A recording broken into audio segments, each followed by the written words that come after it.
the values are of community and family, and we include them in the healing. The honours go to the patient for being well in the first place, maintaining health. The symbol, traditionally, is the medicine wheel, the symbol of balance. But I just want to point out the observation that I made of the serpent and the staff.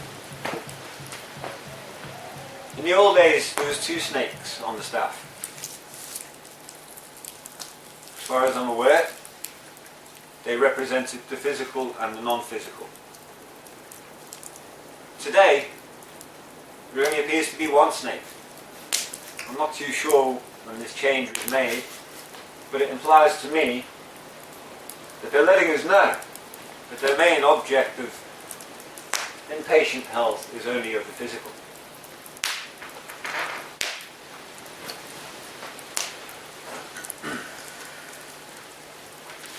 Traditional medical instruments or medicine tools include the sacred drum.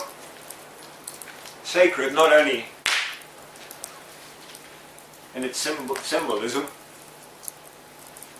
but sacred because of the materials that it's been made from. All life gives. It gives to us that we may receive.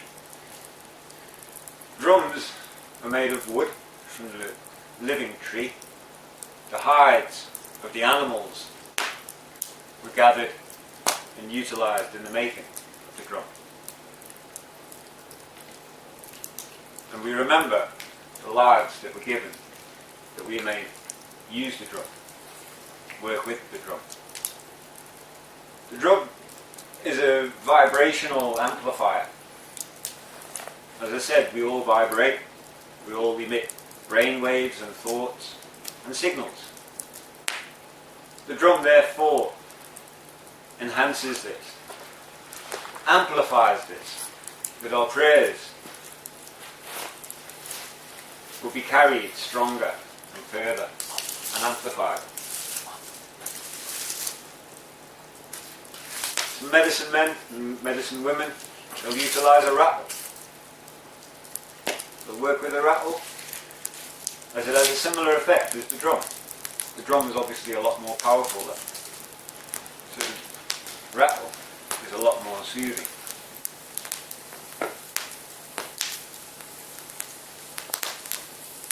All babies receive rattles. It seems to be one of the most common toys. One of the first things that's given to a child. I'm just wondering if perhaps unconsciously we still have memories of the rattle and the qualities of it.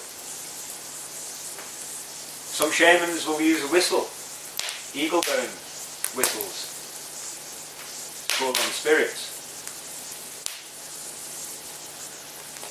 It's been noted as well that all 3 of these instruments resonate and open the top 3 chakras which are in the head. Crown, third eye, and the center base. It's been said that when we open these we receive healing. It helps us to journey to the other worlds, to contact everything in the unconscious. We also work within a circle. Circle of protection, circles of healing. Communities came together and took part in the ceremonies, the healing ceremonies. We may also perhaps utilise colour therapy. We bring colours into the circle that will vibrate different parts of our body. Perhaps crystals that also resonate and hold energy. Energy that can be directed to the body, to our energetic bodies. There's a lot of research that's been done by very, very big corporations like IBM research that's been carried out, thousands and probably millions spent on it over the years, trying to understand the power of crystals. We know that we live in the Silicon Age, where just about all electrical appliances, computers, phones, all depend upon a crystal.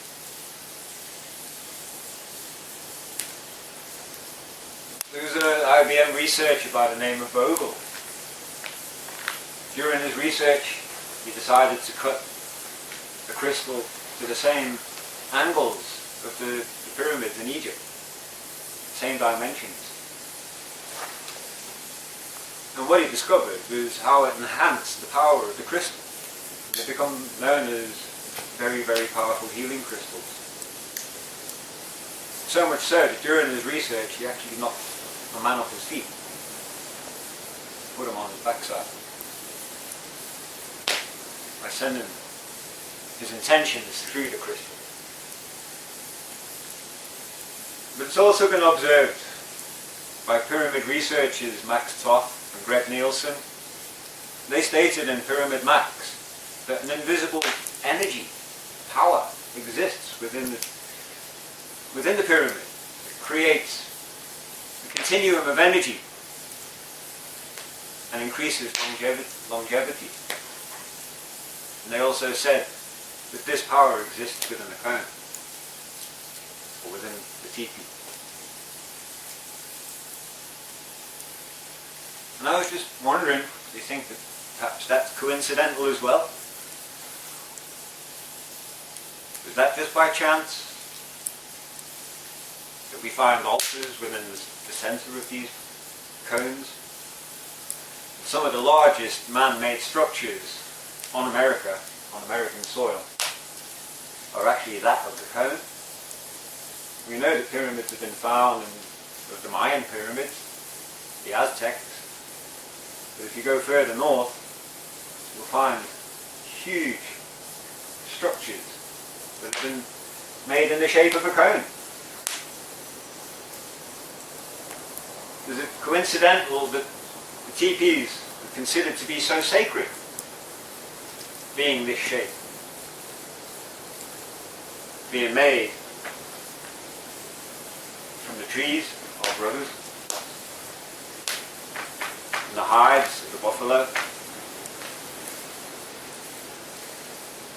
Did they understand the healing properties of the cone and the pyramid?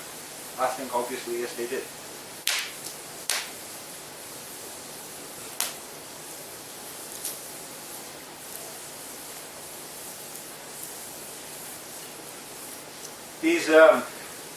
These teepees, if you look down upon them, you'll notice that they're actually like a medicine wheel themselves. This teepee, 28 poles, ceremonial teepee, the sacred number. Other teepees have 12 poles, like the 12 rays of a medicine wheel, 12 spokes. The doors are positioned to the east, place of the rising sun, bringer of light, truth, warmth, spiritual values, that spiritual connectedness. Each pole holds a teaching. In fact, the entire teepee itself is a place that's full of teachings. Even the smoke flat poles have their own teaching.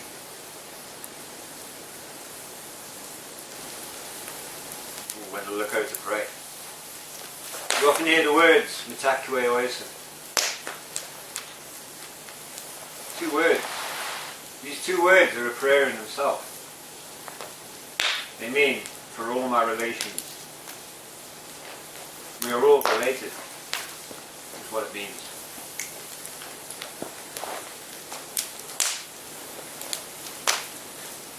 It's a prayer that's often used and said before other prayers, or to finish off prayers.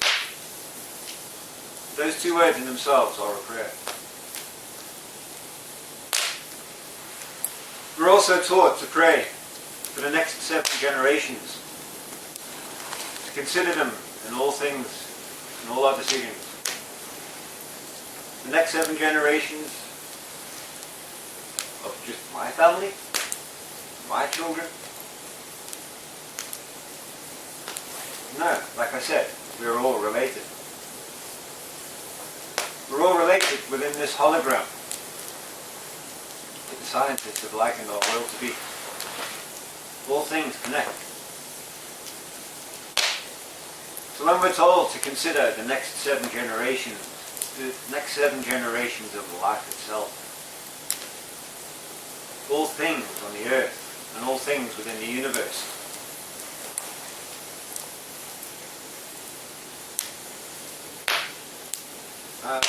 I'd like to know perhaps how you'd feel knowing that your ancestors were praying for you 7 generations ago, praying that you would make the right choices in life, praying that you'd walk in beauty.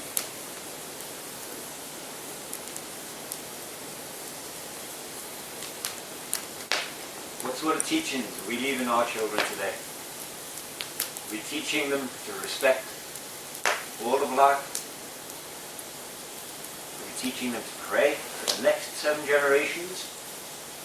And to consider these next 7 generations in our actions, in our thoughts, and in our hearts?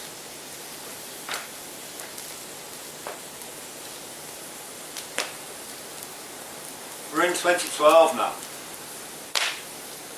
Some say it's a time of prophecies. Well, we see the birds falling out the sky. We've seen the ocean turn black through the Gulf oil spill. Does anybody talk about these things anymore? Has that oil spill just been forgotten about?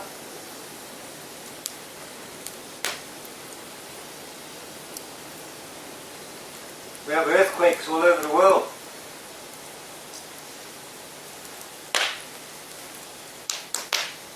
We have natural disasters, as we call them,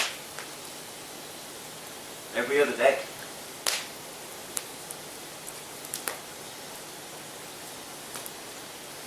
And I want to know what sort of reflections these are when we see these things. What sort of trauma does it have on us, knowing that all things are related, all things connect? Are we seeing, when we see that ocean turn black, the ocean being our soul, place of water, that life-giving water? Are we seeing the souls turn black? When we look up into the sky and we see the pollution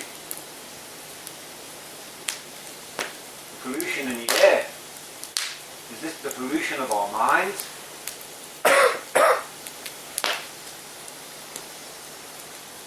All nature responds, and listens and responds. Are these earthquakes, perhaps, our mother responding? Our Mother Earth trying to tell us something? She feels all our footsteps as we walk upon her. She listens to our thoughts.